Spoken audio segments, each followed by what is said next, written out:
আমি মনে করি আজকের পর থেকে আপনারা সকলে যার যার অবস্থান থেকে যেহেতু নেতৃত্বের জায়গায় রয়েছেন, আপনারা দায়িত্বশীলতার পরিচয় দিবেন।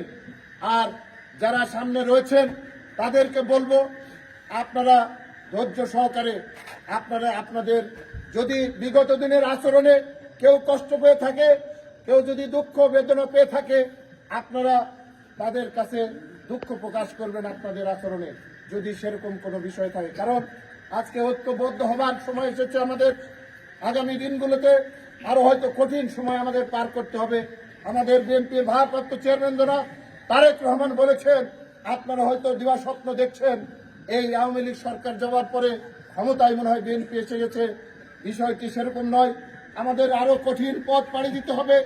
আমাদের সামনে আরো সংকট তৈরি হয়ে রয়েছে, আরো ষড়যন্ত্র কূটকৌশল সেগুলি কিন্তু অব্যাহত রয়েছে। সেই ষড়যন্ত্র, সেই কূটকৌশলকে মোকাবেলা করার জন্য ঐক্যবদ্ধ হওয়ার কোনো বিকল্প নেই। সেই কারণে আজকে আমি সকলকে উদাত্ত আহ্বান জানাচ্ছি, আপনারা ঐক্যবদ্ধভাবে এই মান্দা উপজেলা বিএনপিকে সুসংগঠিত করে আমরা যে কোনো ধরনের মোকাবেলা, যে কোনো ধরনের সংকট, যে কোনো ধরনের ষড়যন্ত্র আমরা ঐক্যবদ্ধভাবে ইনশাল্লাহ মোকাবেলা করব এবং আমরা আগামী দিনে ধানের শীষ যেভাবে বিজয়ী হয় সেই লক্ষ্য নিয়ে আমরা কাজ করব। এটি আজকের দিনের প্রত্যাশা। আবারও আমি জনাব ডাক্তার একরামুল বারী টিপুকে আমি আমার অন্তর থেকে অভিনন্দন জানিয়ে আমার কথা শেষ করলাম। ভালো থাকবেন, সুস্থ থাকবেন।